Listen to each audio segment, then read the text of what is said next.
Si pensamos en una semilla, por ejemplo, una semilla de mostaza, la semilla de mostaza al mirarse al espejo va a decir, mira, estoy pequeña, estoy arrugada, estoy gordita, mira, yo no sirvo para nada.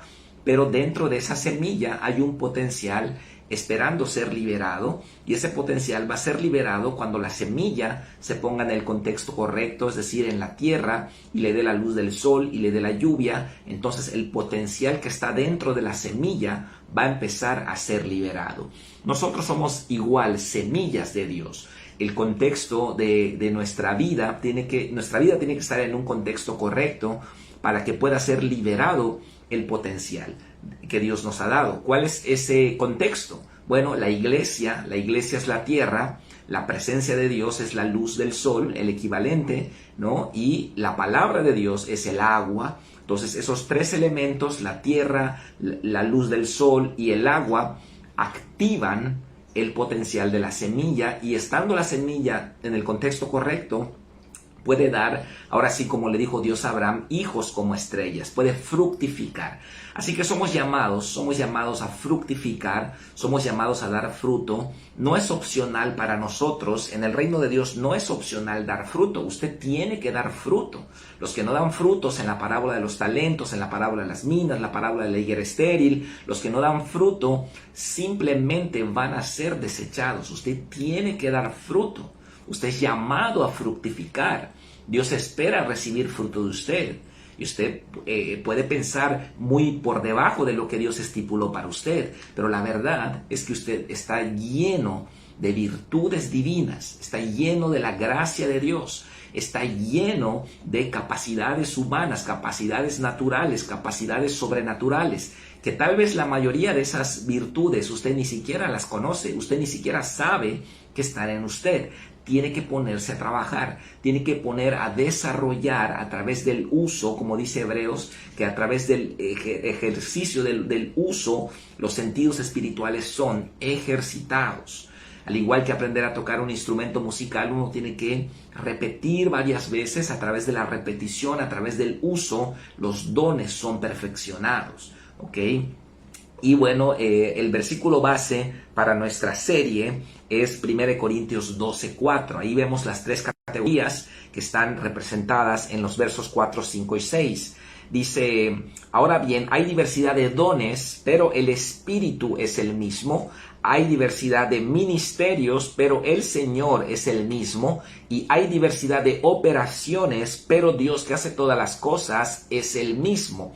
La palabra don en el verso 4 es la palabra caris, de ahí viene la palabra carisma. Cuando hablamos de dones del Espíritu Santo, nos estamos refiriendo a las carismas, a los dones espirituales, a los dones manifestacionales, dones sobrenaturales, hablar en lenguas, profecía, discernimiento de espíritus, discernimiento de lenguas, interpretación de lenguas, don de fe, don de sanidades, don de hacer milagros.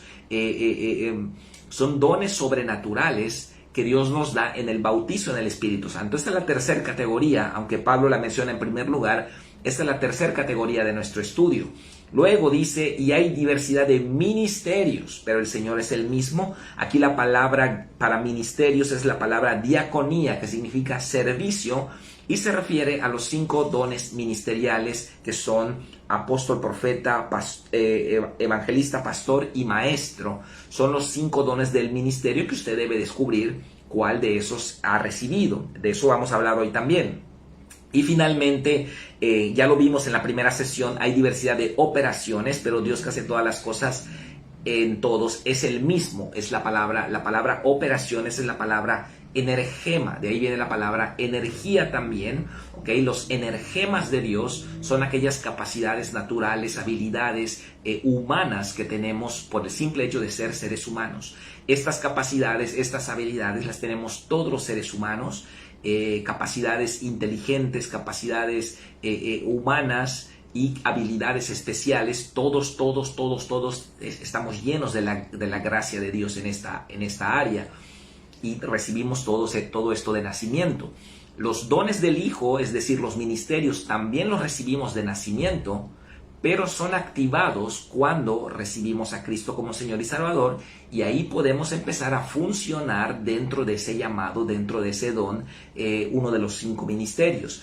Y finalmente los dones del Espíritu Santo son manifestaciones del poder de Dios sobrenaturales que no recibimos de nacimiento, que fueron dadas después en el bautismo en el Espíritu Santo, siendo ya creyentes en Cristo Jesús. Muy bien, entonces vamos a estar hablando de los dones del Hijo. Es importante entender que estas 3 categorías de dones van a superponerse unas a otras, es decir, los dones del Padre funcionan, digámoslo así, como una estructura fundamental, como una estructura básica, como una estructura natural humana, ¿ok? Los dones del Hijo funcionan en el carácter del ser humano, es decir, el que es profeta, el que tiene un llamado de profeta, piensa como profeta aún antes de haber aceptado a Cristo. Él tiene un carácter, un llamado de profeta, ¿no? Y los dones del Espíritu Santo finalmente vienen encima de todos estos dones. Tenemos las habilidades naturales humanas, las habilidades especiales de cada uno de nosotros, los dones ministeriales y los dones del Espíritu Santo. O sea, toda esta gama de dones van a superponerse unas a otras para que finalmente cumplamos el llamado que Dios nos ha dado individual a cada uno de nosotros. Hay un llamado general para todos los hijos de Dios y hay un llamado específico para usted. ¿Cuál es el llamado general? Bueno, lo encontramos en la palabra de Dios. Podemos ver que somos llamados al arrepentimiento, a la salvación, somos llamados a la santidad, somos llamados al evangelismo, somos llamados a la adoración. Todos tenemos esos llamados generales. Pero específicamente hablando, el llamado que yo tengo, Carlos Cruz, como persona, es diferente al que usted tiene.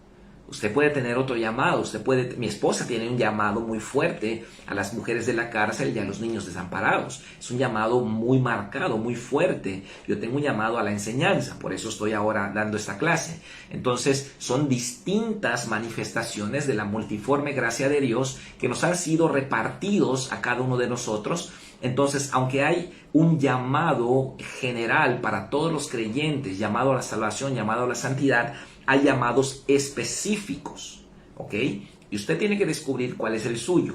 ¿Cómo lo va a descubrir? Sobre la marcha. Tiene que trabajar, tiene que hacer de todo al principio, tiene que ponerse a chambear, tiene que enseñar, tiene que estar con los niños, tiene que ir a las misiones, tiene que estar en la alabanza, tiene que hacer muchas cosas.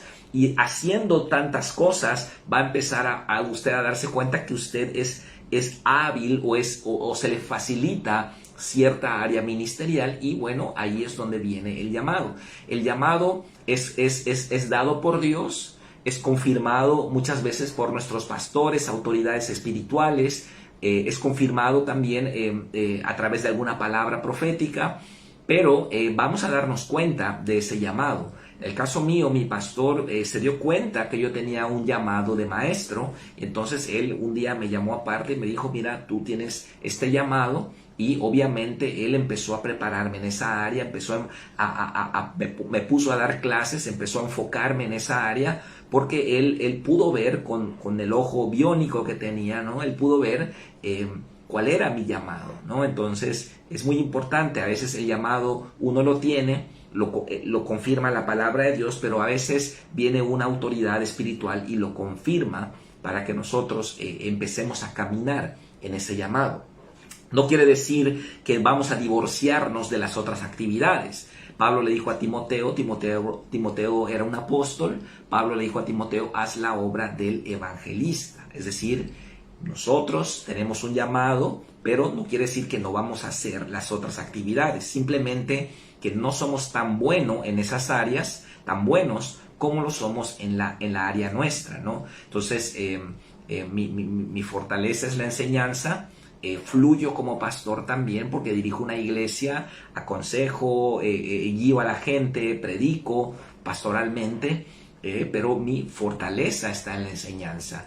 El evangelismo, bueno, también evangelizo, no estoy muriéndome por salir a las calles a hacerlo, pero cuando lo tengo que hacer lo hago, y así sucesivamente, ¿no? Con los demás llamados. Todos tenemos que desarrollar, tenemos que hacer de todo, ¿no? Pero vamos a tener una fortaleza. Bueno, quiero comenzar digamos, esta sesión comentando dos posturas que están en la iglesia hoy en día, que nos van a ayudar a entender cómo son vistos los dones o ciertos dones espirituales en la iglesia de hoy, en la iglesia del siglo XXI. Está la postura cesacionista. La postura cesacionista que la mayoría de las iglesias reformadas tienen, bautistas, presbiterianas, anglicanas, digamos, luteranas, reformadas, la mayoría de las iglesias tradicionales tienen una postura cesacionista con respecto a los dones, y está la postura continuista, ¿ok?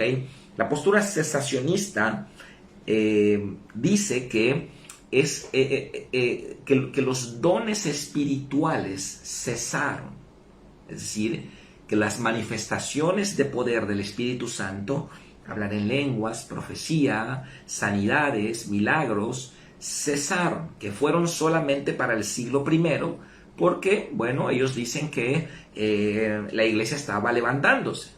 Entonces cesaron esos dones, y también cesaron el don apostólico y el don profético, y que hoy continúa solamente el pastor, el maestro y el evangelista. ¿Okay? Bueno, eso es una postura que realmente pues, no tiene mucha base bíblica, o sea, no hay ningún versículo en que pueda apoyarse esta postura. Simplemente es una forma de creer que, bueno, que ciertos dones ya no están en operación. Y la postura continuista, que es la que yo tengo, yo soy continuista en cuanto a los dones, que nosotros creemos que los dones siguen manifestándose. Yo he visto gente profetizar y hablar en lenguas que nunca había estado en una iglesia. Gente en nuestros encuentros que oramos por ellos y empiezan a hablar en lenguas. Ellos no saben qué es hablar en lenguas. Ellos nunca han escuchado nada del hablar en lenguas, pero empiezan a hablar en lenguas.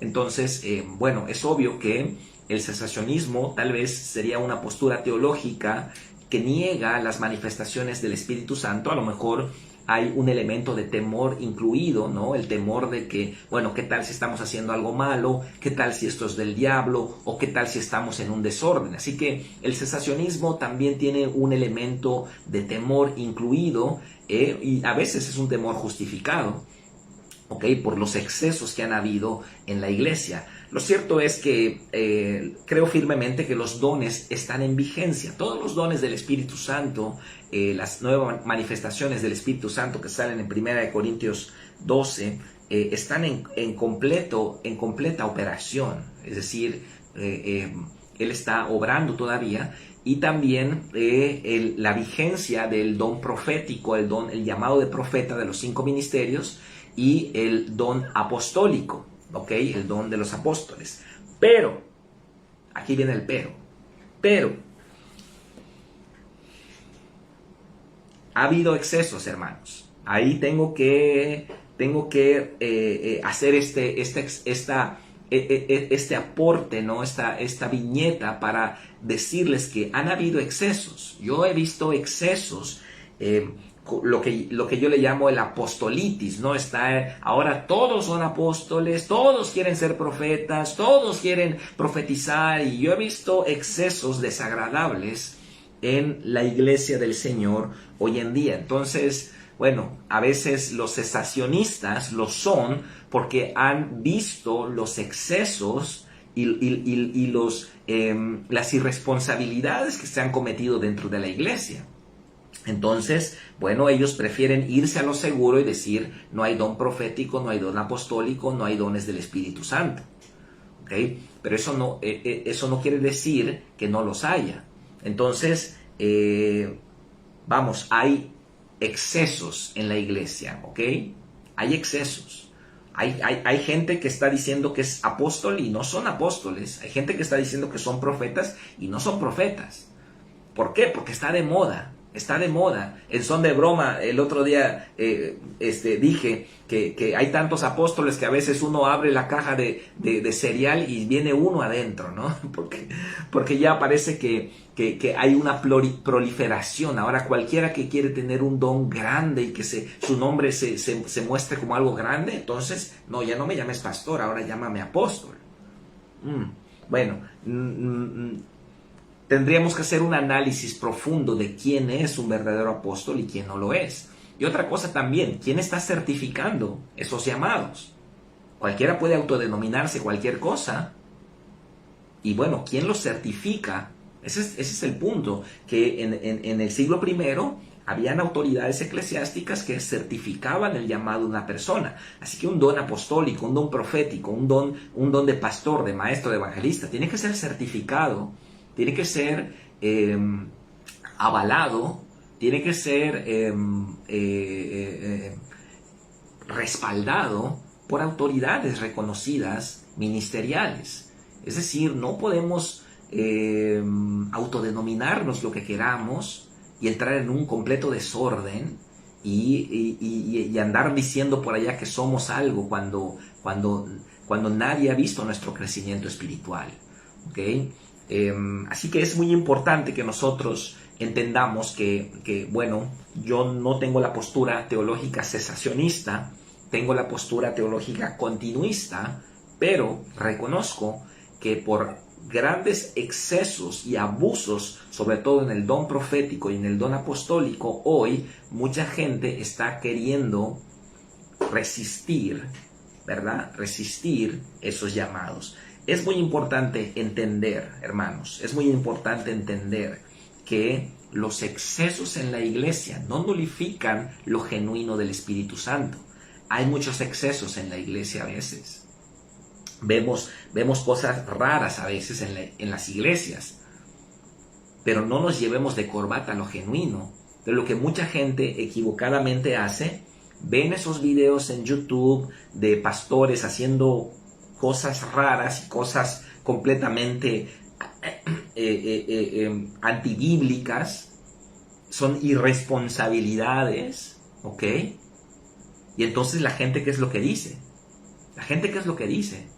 No, pues ya no quiero nada de eso. Y entonces se cierran aún a las cosas genuinas y verdaderas. Entonces esa es la razón por la que Jesús le dijo a los fariseos: ustedes cierran el reino de Dios a los que quieren entrar. Porque el mundo blasfema el reino de Dios por causa de ustedes. Ustedes no entran y tampoco dejan que entren los que quieren entrar. Entonces muchas veces por irresponsabilidades de ciertos ministros, por abusos en las partes sobrenaturales, ¿no? En los dones del Espíritu Santo, mucha gente ya no quiere ni siquiera lo genuino. Así que hay que marcar esto muy, muy claro. Ok, dicho esto, comento Efesios 4:7 acerca de los dones del Hijo. Vamos a ver acá un pasaje hasta el verso 12 que tiene mucha riqueza en cuanto a lo que estamos hablando. Efesios 4:7 dice: pero a cada uno de nosotros fue dada la gracia conforme a la medida del don de Cristo. A cada uno. Todos tenemos un llamado dentro de los 5 ministerios de los dones de Cristo. Nos fue dada la gracia. En este contexto, la gracia es una palabra muy amplia que significa muchas cosas. Pero en este contexto, la gracia significa una habilidad sobrenatural que Dios nos dio para desarrollar cierta función. O sea que Dios nos ha dado la gracia. Dios me ha dado a mí la gracia para enseñar su palabra. Es una facilidad, es una habilidad, es una gracia que Dios me ha dado. ¿Ok? Y así como tengo amigos que son evangelistas que tienen la gracia. Tengo amigos que son músicos, tienen la gracia. Hay gente que escribe libros, hay gente que tiene gracias especiales de Dios. Cada uno de nosotros nos fue dada la gracia conforme a la medida. La palabra medida viene del griego metrón, que significa zona, jurisdicción. Nos ha dado una una zona conforme a la medida del don de Cristo. Y acá la palabra don es la palabra dorea, que significa que está relacionada con nuestro carácter, vocación, personalidad. Es decir, no se usa la palabra charis, aunque en español los traductores pusieron la palabra don. Cuando vemos la palabra charis en el pasaje en 1 Corintios 12, 12:4, dice la palabra don y es la palabra charis, pero en Efesios 4:7 también usa la palabra don, pero no es la palabra charis, es la palabra dorea, que significa un carácter, una habilidad en nuestro carácter, una forma de ser, significa una vocación, significa una personalidad, significa que yo tengo una forma de ser, conforme a la medida del don de Cristo. ¿Qué significa? Bueno, que Cristo es el varón perfecto. Cristo es el apóstol, dice el apóstol Pedro, de nuestras almas, el obispo de nuestras almas. Cristo es el profeta de Galilea. Cristo es el evangelista. Cristo es el maestro, el rabí, el pastor, el buen pastor. Cristo es el varón perfecto. Y entonces nosotros no tenemos toda esa perfección en Cristo, pero nos dio Dios, Cristo nos dio en su sabiduría, digamos, un quinto, por así decirlo, un quinto de su personalidad. Porque vemos a Cristo como profeta, cuando hace un azote de cuerdas en el templo y vuelca las mesas. Ahí estamos viendo a Cristo funcionar como profeta. Vemos a Cristo con la mujer samaritana funcionar como un profeta también, pero con un carácter pastoral. Entonces vemos que Cristo tiene la manifestación de los 5 llamados en plenitud, pero a nosotros nos dio Dios una parte de esos dones. Por eso dice del don de Cristo, es decir, está hablando en singular. A cada uno de nosotros nos fue dada la gracia conforme a la medida del don de Cristo, o sea, el don completo de Cristo. Dios me dio a mí una parte, Dios le da otra parte a otro, y así sucesivamente. Dice, por lo cual, el verso 8, por lo cual dice, subiendo a lo alto llevó cautiva la cautividad y dio dones a los hombres. Allá está hablando en plural. Primero habla del don singular, don de Cristo, ahora habla de dones singular. Y esto de que subió, ¿qué es? Sino que también había descendido primero a las partes más bajas de la tierra.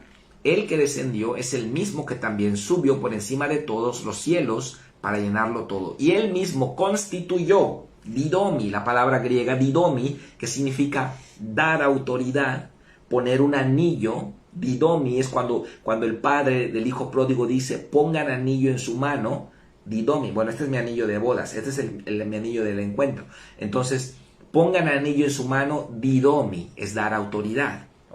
Entonces, y él mismo constituyó, didomi, a unos apóstoles, a otros profetas, a otros evangelistas, a otros pastores y maestros, a fin de perfeccionar a los santos para la obra del ministerio, para la edificación del cuerpo de Cristo. Esta es la razón de los dones, perfeccionar a los santos, que los dones trabajen funcionando en la obra del ministerio. Una iglesia, digamos, debería tener muchos pastores, evangelistas, maestros, profetas, apóstoles, y que estos hermanos maduros estén ministrando al cuerpo de Cristo. Entonces, si una iglesia solo tiene un líder fuerte, y entonces ese líder fuerte a lo mejor es un evangelista, él va a poner siempre a evangelizar a la gente, y va a llegar el momento donde la gente dice, bueno, somos ganadores de almas, pero aquí no hay enseñanza profunda. O no hay pastoreo, ¿no? Porque los 5 dones, los 5 llamados, las 5 unciones van a ministrar al cuerpo de Cristo. Así que es importante que nosotros descubramos cuál de estas 5 unciones tenemos y que empecemos a trabajar en ella. ¿Ok? ¿Cómo lo vamos a saber? Bueno, voy a darles un perfil, para que ustedes sepan qué es lo que somos, ¿ok? Pero va a ser algo muy somero, algo visto muy rápido, pero yo le aconsejo que descargue nuestro libro de Fundamentos 2 de nuestra página web www.fuentedevida.mx, en la sección de Escuela de Discípulos, en la sección de libros. Ahí está el libro de Fundamentos 2. Allá va a poder encontrar todo el módulo 2 del curso, y algunos capítulos del módulo 1. Habla extensamente de este tema, pero extensamente de este tema. Así que para profundizar, usted vaya allá. Yo voy a darles a vuelo de pájaro, ¿no? Vamos a ver un poquito de cada uno de los 5. Ok, entonces, primero tenemos al apóstol. ¿Ok?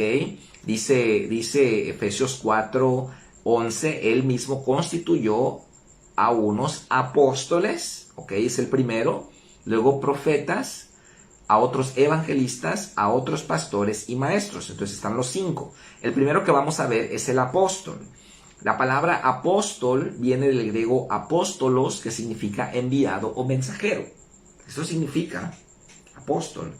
Es cierto que los apóstoles originales que pusieron el fundamento doctrinal en el siglo I, me refiero al apóstol Pedro, al apóstol Santiago, al apóstol Juan, al apóstol Pablo.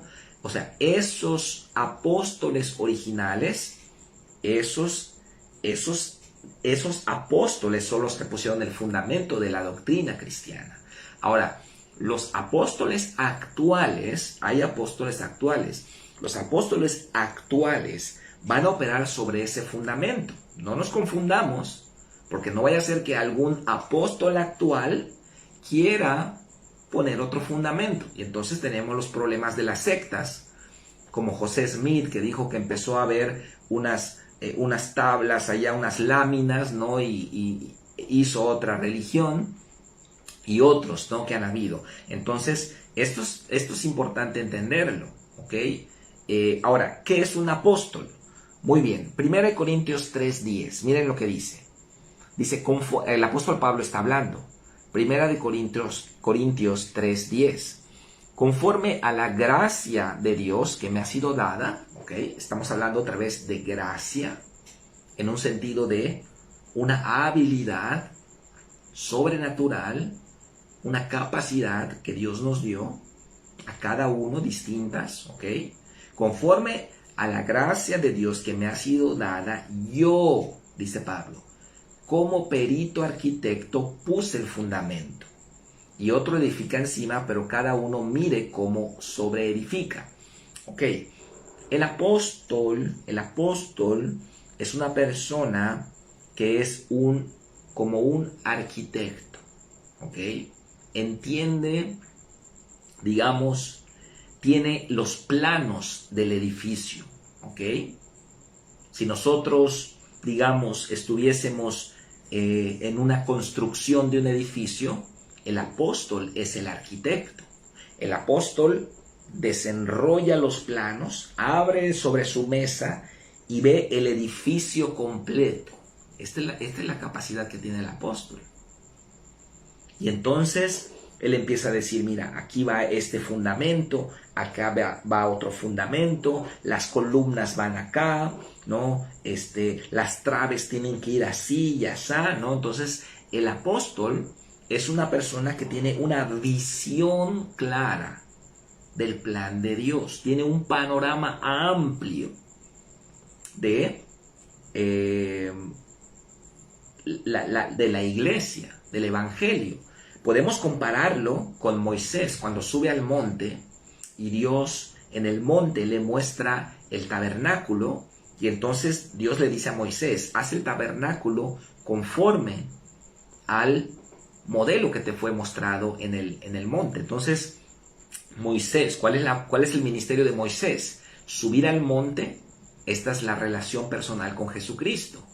subir al monte, observar diseños celestiales, esta es la función del apóstol, bajar al valle, esta es la relación con la iglesia, y implementación de los modelos celestiales en la tierra. Esto es lo que hace un apóstol. Un apóstol es una persona de diseños, es una persona de modelos, es una persona de planos arquitectónicos, es una persona de medidas, ¿ok? El apóstol es mucho de fundamento. El apóstol trabaja en los fundamentos, en los cimientos, y equivaldría, como dice acá el apóstol Pablo, a un perito, a un experto, arquitecto. Ese es el apóstol. Claro, tiene otras cualidades. Es expansionista. El apóstol es expansionista porque sabe que Dios quiere que todo el mundo conozca el evangelio. El apóstol también es paternalista, pero de ministerios, ¿ok? El apóstol le da cobertura a otros líderes, ¿ok? Tiene un apostolado. El pastor por lo general solamente tiene una iglesia, un pequeño rebaño. El apóstol pastorea ministerios, ¿ok? El apóstol también es visionario, ¿ok? Tiene una visión amplia, ¿ok? El apóstol no está viendo instalaciones, no está viendo equipos de sonido, no está viendo terrenos, no está viendo cosas técnicas. El apóstol está viendo la visión de Dios. Al apóstol lo que le interesa son las almas, el discipulado, que las almas caminen en el camino correcto. No importa si en una iglesia es bajo un árbol y otra iglesia es en un centro de convenciones, no importa, para él es lo mismo. Para él, las instalaciones y los equipos de sonido y los medios de comunicación son cosas secundarias, no importa. Él puede estar en un centro de convenciones predicando y puede estar debajo de un árbol predicando. Para él es lo mismo, porque a él lo que le interesa son las almas, ¿ok? Este más o menos es el perfil del apóstol. Podemos decir que es visión, se enfoca en los planos arquitectónicos, en la visión. Y si viéramos la iglesia como una construcción, el apóstol sería el arquitecto, ¿ok? El arquitecto. Muy bien, el segundo llamado, el segundo don, la segunda diaconía que vemos en Efesios 4:11 son los profetas. Dice a unos apóstoles, a otros profetas, es decir, unos son uno, otros son otros, ¿ok? Viene del griego profetes, que significa revelar. Viene de dos palabras, pro, ante, y femi, que significa revelar. ¿Ok? El que revela o habla por inspiración divina. ¿Ok? Muy bien. ¿Qué es el profeta? Bueno, el profeta es alguien que sabe escuchar, oye a Dios y da dirección. ¿Ok? Amós 3:7 dice, porque no hará nada Jehová el Señor sin que revele su secreto a sus siervos los profetas. ¿Ok?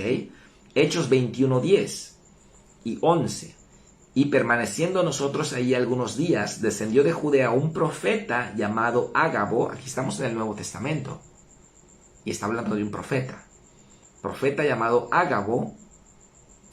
Verso 11, quien viniendo a vernos, tomó el cinto de Pablo y atándose los pies y las manos dijo, esto dice el Espíritu Santo, así atarán los judíos en Jerusalén al varón de quien es este cinto y le entregarán en manos de los gentiles. Muy bien, el profeta, ¿quién es el profeta? Bueno, el profeta es una persona que escucha a Dios y siente a Dios. Esto es algo fundamental en un profeta. Hay muchos disque profetas por allá. No lo son. Un verdadero profeta, hermanos, siente el corazón de Dios. Un verdadero profeta sufre mucho. El llamado de profeta no se lo recomiendo. Si lo tiene, acéptelo. Si lo tiene, recíbalo. Pero no le recomiendo que usted por moda busque ese llamado. Yo, la verdad, gracias a Dios que no tengo ese llamado.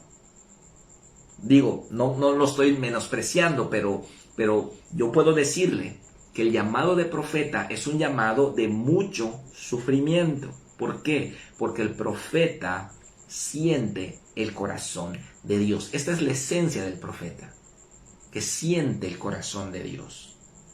Y cuando usted siente el corazón de Dios, usted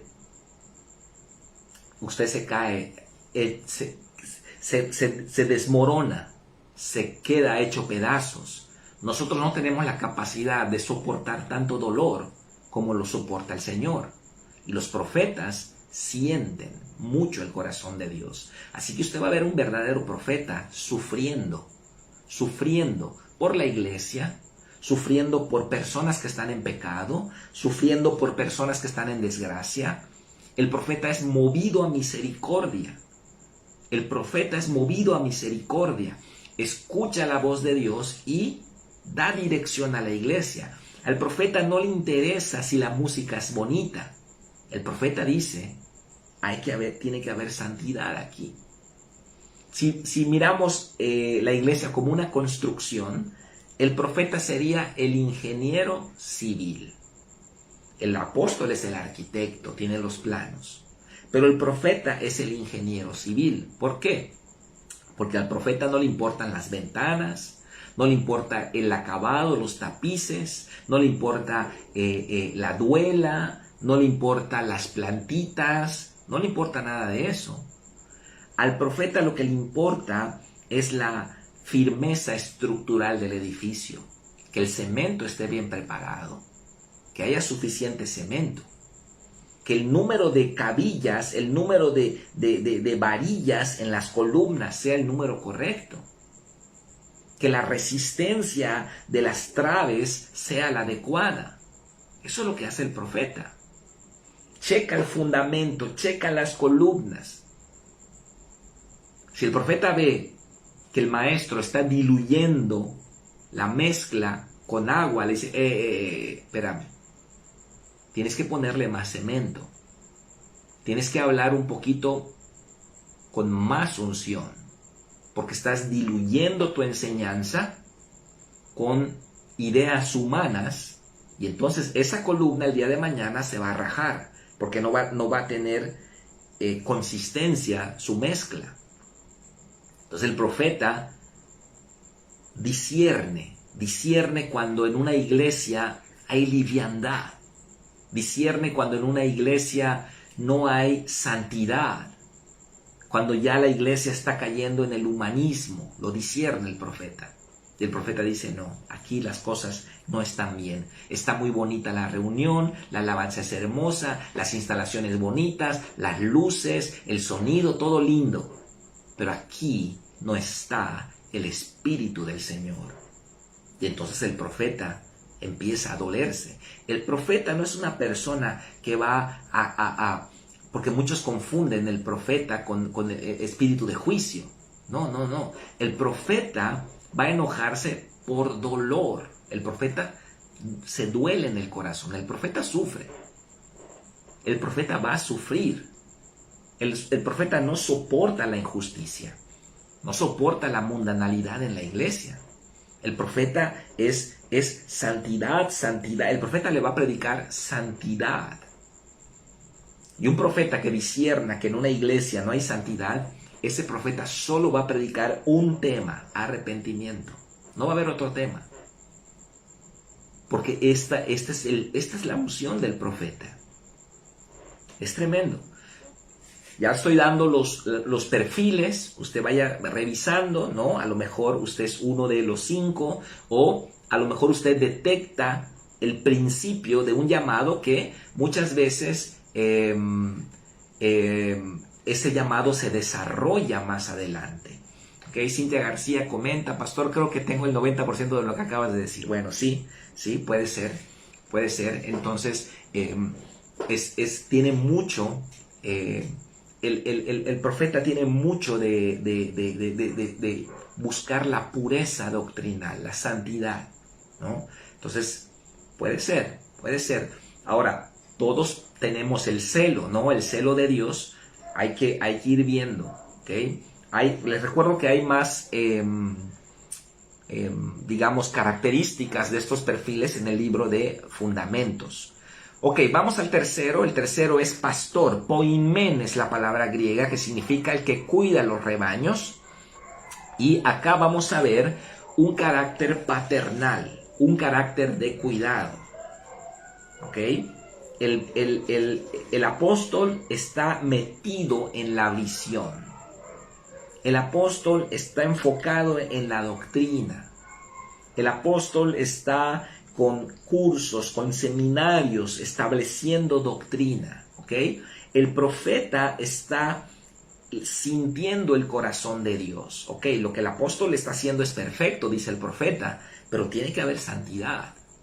Tiene que haber amor genuino hacia Dios y hacia las almas. Ok, y el pastor va a manifestar la paternidad de Dios. Usted sabe si es pastor cuando la gente le busca de manera natural. Hay gente que tiene este don que generan confianza. Y la gente le abre su corazón. Cuando yo estoy delante de un pastor, yo le hago esta pregunta siempre. La gente por lo general te abre su corazón y me dice todo el tiempo, pastor. Yo estoy conversando con una persona que acabo de conocer y ya me abrió su corazón y me está contando sus problemas. Porque el pastor tiene esta unción que es como un árbol, como un roble. ¿Okay? El roble es fuerte, inspira firmeza, inspira estabilidad, inspira fortaleza, y el roble tiene una copa muy amplia y la gente viene a estar bajo la sombra de ese roble. Entonces los pastores, que son pastores de llamado, pastores de unción, ellos, la gente va a buscarles a ellos. La gente va a sentirse protegidos con ellos. La gente conecta con ellos. A veces los profetas no tienen un ministerio muy, digamos, no tienen muchos seguidores. Los profetas la gente casi no les ama, pero son tremendos. Cuando se paran y dan una palabra, ¡boom! Pueden cambiar las atmósferas espirituales con una sola palabra. Pero el pastor manifiesta la gracia de Dios, manifiesta la paternidad de Dios. Y entonces la gente viene a cobijarse bajo las sombras de los pastores. Entonces, por lo general, los pastores tienen esta característica, que son paternales, que son muy, y la gente los busca siempre. ¿Ok? Hebreos 13:17 dice: obedezcan a sus pastores y sujétense a ellos. Ojo acá, porque ellos velan por sus almas. El pastor vela, el pastor ora, el pastor está preocupado, el pastor está mandando mensajes, el pastor está enseguida ve que su discípulo no llegó a la reunión y le manda un mensaje. El pastor le paga a su discípulo que vaya al encuentro. El pastor está siempre allá instando a la gente a que se levante. Ese es el pastor. Velan por las almas como quienes han de dar cuenta, para que lo hagan con alegría y no quejándose, porque esto no os es provechoso. Ok, tengo que mencionar en este punto, porque lo acabo de recordar, tengo que mencionar en este punto que todos los dones ministeriales tienen un balance, ¿ok? Hay un balance entre nuestro temperamento natural y el llamado ministerial. O sea, no confundamos los temperamentos con los llamados, que digamos, porque él es rudo, es profeta. No es así. No, puede haber un profeta tímido, pero es profeta. Puede haber un profeta extrovertido, pero es profeta. Puede haber un profeta, digamos, melancólico, pero es profeta. Entonces el temperamento es una cosa, el llamado es otra cosa. Puede haber un pastor extrovertido o puede haber un pastor introvertido, pero es pastor. ¿Okay? Entonces el llamado es una cosa, el temperamento es otra cosa. Y también, bueno, aquí está el balance, pero también todos los dones tienen que cuidarse. de no irse a los extremos, porque los extremos son dañinos. Entonces, ¿cuál es el extremo del pastor? Si el pastor no se cuida y no tiene los contrapesos de los demás 5 ministerios, o sea, es decir, un pastor tiene que estar al lado de profetas para el que le hagan contrapeso, porque si el pastor se va a la carne, ¿qué es lo que va a hacer? Va a empezar a apapachar el pecado, ¿ok? Si el profeta se va a la carne, ¿qué es lo que va a hacer? Va a empezar a ser muy legalista y a lastimar a la gente. Si el apóstol se va a la carne, ¿qué es lo que va a empezar a hacer? Se va a olvidar de la iglesia y solamente va a estar pensando en la visión. Si el maestro se va a la carne, se puede volver un escriba, una persona que solamente está con los libros y no está con la gente. Entonces todos los dones tienen sus contrapesos. Necesitamos los contrapesos de los otros llamados, ¿ok? Yo como maestro necesito el contrapeso de un profeta. Mi esposa es profeta. Entonces, el contrapeso de un profeta a mí me ayuda para no irme, para no ser tan ligero, ¿ok? El contrapeso de un apóstol, ¿ok? Se necesitan los contrapesos para que nos mantengamos en equilibrio. Y todos tenemos que cuidar de no irnos a la carne, porque cada uno de estos dones pueden también fluir en la carne, ¿ok? Repito, el profeta si se va a la carne puede empezar a lastimar gente. El pastor si se va a la carne puede empezar a apapachar el pecado. El maestro si se va a la carne puede empezar a enseñar doctrinas equivocadas. Y el evangelista si se va a la carne puede empezar a rebelarse, ya se rebela, ya no está en la iglesia y está todo el tiempo afuera. Que muchos evangelistas lamentablemente han caído en este error, de que no se sujetan a nadie, porque el evangelista tiene prácticamente su ministerio afuera de la iglesia. Y entonces ellos tienen la tendencia a resistir a los pastores, a resistir a la iglesia, ¿ok? Y ellos chocan, pero hay que entender esto, que no son antagónicos, sino que son complementarios. El profeta y el pastor siempre están chocando, ¿ok? Siempre están chocando, porque el pastor le dice al profeta, es que tú lastimas a la gente, tú no tienes delicadeza para decir las cosas. Y el profeta le dice al pastor, lo que pasa es que tú apapachas mucho a la gente, ¿ok? Pero hay que entender que no son antagónicos, hay que entender que simplemente son dos manifestaciones distintas de la misma gracia de Dios, del mismo don de Cristo. Entonces, tanto el profeta como el pastor deben entender que no son antagónicos, sino complementarios, ¿ok? El profeta choca con todos, ¿no? El profeta choca con el maestro también, ¿ok? El profeta puede chocar con el apóstol también.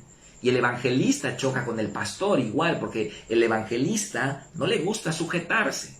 El evangelista no le gusta pasar los cursos, no le gusta cumplir con los requisitos de la iglesia. El evangelista quiere estar afuera. Y si el evangelista no tiene cuidado, va a caer en la carne, va a caer en un desorden ministerial y va a empezar a hacer las cosas por sí solo. Ese es el peligro del evangelista. Por lo tanto, necesitamos los contrapesos de los 5 ministerios, ¿ok? Necesitamos el balance entre el temperamento y el llamado, y necesitamos no irnos a los extremos. Cada uno de nuestros llamados tiene sus propios extremos. Muy bien, vamos al cuarto, maestro, didáskalos, es la palabra griega que significa el que enseña. Y Efesios 4:14 dice, para que ya no seamos niños fluctuantes, llevados por doquiera de todo viento de doctrina, por estratagema de hombres que para enseñar emplean con astucia las artimañas del error. Ok, ¿cuál es la unción del maestro? Ok, la unción del maestro es doctrina, teología, enseñanza. Ok, la unción del maestro es, por ejemplo, como las raíces de un árbol, ¿no? Las raíces de un árbol penetran en la tierra, ¿no? Penetran en la tierra y extraen los nutrientes de la tierra y procesan los nutrientes y luego salen los frutos. Y la gente come los frutos, come la manzana, come el limón, come el plátano. Pero ¿de dónde vino ese fruto? Vino de la savia del árbol, los nutrientes que se fueron extraídos de la tierra. ¿Okay? ¿Qué hace el maestro? El maestro va a meterse aquí, va a profundizar, va a extractar el conocimiento, la verdad, ¿ok? Y la va a explicar tan sencillo que cualquiera lo puede entender. Misterios, explica el maestro. Revelación, doctrina, cosas ocultas aún para los ángeles. Dice la Biblia que los ángeles, cuando el maestro enseña, los ángeles vienen a escuchar la sabiduría, las palabras de gracia que salen de su boca. Entonces el maestro, wow, una iglesia sin maestros es una iglesia pobre. Es una iglesia pobre porque no va a tener palabra. Una iglesia sin profetas es una iglesia donde el mundo va a poder entrar y salir a sus anchas. Una iglesia sin evangelistas va a ser una iglesia donde van a estar siempre los mismos. Una iglesia sin pastores es una iglesia donde la gente no va a estar bien atendida. Entonces nosotros podemos empezar a funcionar, ¿ok?, en nuestro llamado ministerial, aunque todavía no tengamos ordenación. La ordenación es como decir, es cuando nos volvemos ministros del Evangelio, ¿okay? Ministros del Evangelio. Y entonces podemos funcionar en un llamado específico. Entonces, si usted es uno de los 5, apóstol, profeta, pastor, evangelista, maestro, usted va a enseñar esta unción, va a impartir esta unción. Le van a llamar a otras iglesias, le van a llamar a un congreso, le van a llamar a otras, a ministrar a otros lados, a otros países, y usted va a ministrar esto que Dios le dio, lo va a impartir a las demás personas, y las demás personas, como dice Efesios 4, van a ser perfeccionadas por la unción conjunta de los 5 ministerios. Por eso es importante que en una iglesia local estén funcionando, predicando, ministrando los 5 ministerios y estén perfeccionando a los santos. Y por último vemos al evangelista, palabra griega evangelistes, que significa mensajero del bien. En Hechos 8 vemos una clara manifestación de un evangelista. Dice 8:5, dice: entonces Felipe, descendiendo a la ciudad de Samaria, les predicaba a Cristo, y la gente unánime escuchaba atentamente las cosas que decía Felipe, oyendo y viendo las señales que hacía. Wow, los evangelistas tienen una unción de multitudes. Ustedes conocen a Billy Graham, que falleció hace un par de años. Billy Graham era un hombre que llenaba estadios, predicaba unos mensajes tan sencillos y la gente bajaba a la plataforma para aceptar a Cristo. Yo estuve en una cruzada de Alberto Motesi, ahí por ahí del 98, 97. Alberto Motesi vino a Mérida, estuvo en el estadio Carlos Iturralde. Había un montón de gente, él predicó 20 minutos, 25 minutos. Yo dije, bueno, gran cosa, ¿no? Por Alberto, pero el poder de convocatoria fue impresionante.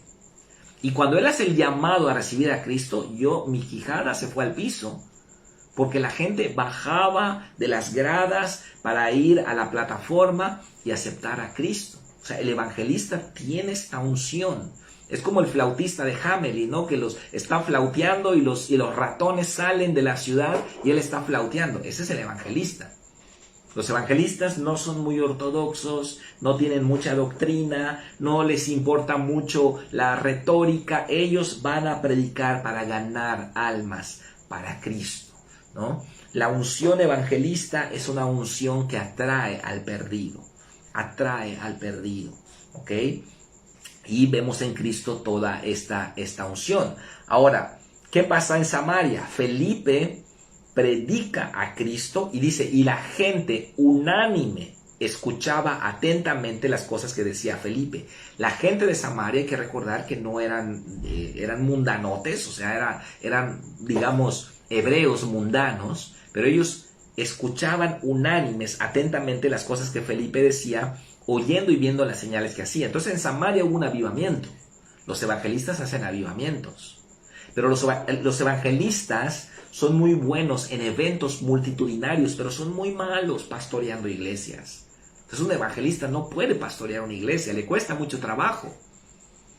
Entonces Felipe hace un mega avivamiento, se hace una montaña de libros de brujería. Los brujos, las brujas, los ocultistas, los satanistas se convirtieron con la prédica de Felipe. Un avivamiento impresionante. Toda la ciudad de Samaria, ¿qué será? 100,000, 200,000 personas se convierten en una cruzada de Felipe, 2, 3 días. Toda la ciudad se convierte. Pero Felipe no es pastor. Felipe no es apóstol. Felipe no es maestro. Felipe no es profeta. Felipe no puede llevar una iglesia. ¿Por qué? Porque Felipe no sabe, no tiene esa unción, no tiene esa habilidad, no tiene esa gracia para hacerlo. ¿Y qué es lo que pasa más adelante en Hechos capítulo 8? Usted lo va a poder leer. ¿Qué es lo que pasa? Que Pedro y Juan van a Samaria y ellos establecen la iglesia en Samaria. Y Felipe es movido por el Espíritu Santo a otra cosa. Se va y habla con el eunuco, boom, se va a otra cosa. ¿Ya? Felipe ya hizo un avivamiento, boom, se mueve, se va a otra cosa. El evangelista es itinerante. El evangelista es itinerante, pero repito, los evangelistas, si no tienen cuidado, se van a volver autónomos, independientes. Y eso no es bueno. Eso no es bueno. El evangelista tiene que estar sujeto. Tiene que estar sujeto. Un evangelista moderno, pudiéramos decir, Dante Hebel, es un evangelista. No tiene profundidad en su enseñanza, pero en la primera década del siglo XXI convocaba multitudes, ¿ok? Pero él tiene que estar sujeto a un pastor, tiene que estar sujeto a una iglesia. Entonces el problema del evangelista, y Dante Hebel está sujeto, el problema del evangelista es que tiene tanto éxito afuera que pudiera pensar, yo no me sujeto a nadie. Ese es un problema que tiene el evangelista. Esa es una tendencia negativa en el evangelista. Entonces, si usted es evangelista y el día de mañana Dios le usa a usted en cruzadas multitudinarias y llena estadios, usted no tenga pena en sujetarse a un pastorcito de una iglesia de 200 personas. ¿Por qué? Porque usted tiene que estar bajo autoridad. Entonces, recuerde que los 5 ministerios son contrapesos unos de otros y van a manifestar 5 distintas formas de la multiforme gracia de Dios, del don de Cristo. Cristo es el varón perfecto, pero Cristo dio dones a los hombres y Cristo a unos les hizo apóstoles, a otros les hizo profetas, a otros evangelistas, a otros pastores y a otros maestros, para que las 5 unciones las operen dentro de la iglesia, aunque las personas que posean esas unciones tengan distintos temperamentos.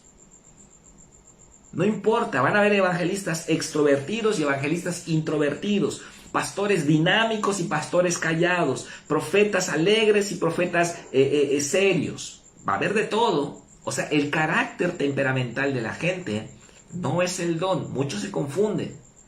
Y dicen, mira, tú eres así rajatabla y para ti no hay, entonces tú eres profeta.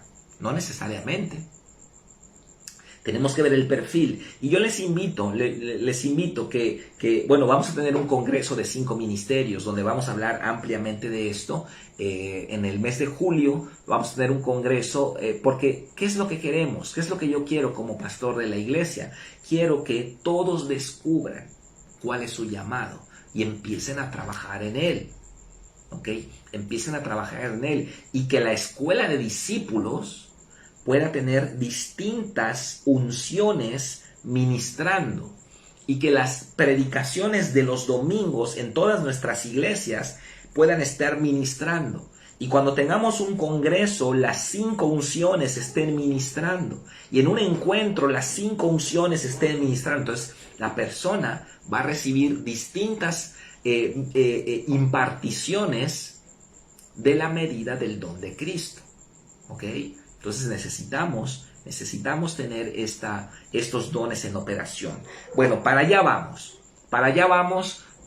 Vamos a tener, como dije, un congreso en julio y vamos a definir los perfiles. Vamos a hacer un test para cada uno para que vaya entendiendo más o menos por dónde está su llamado y empecemos a trabajar muy duro en eso. Muy bien, vamos a dejarlo hasta acá. Gracias a todos los que estuvieron presentes. Nos falta ahora los dones del Espíritu Santo. No sé si me va a llevar una sesión. Yo creo que me va a llevar 2 sesiones más. Ya vimos los dones del Padre, ya vimos los dones del Hijo, los 5 ministerios, y vamos a hablar también de los dones del Espíritu Santo el próximo miércoles. Así que les espero el próximo miércoles, que estén listos para que podamos continuar con esta sesión. Y gracias a Dios porque están acá. Muchas bendiciones, un abrazo fuerte.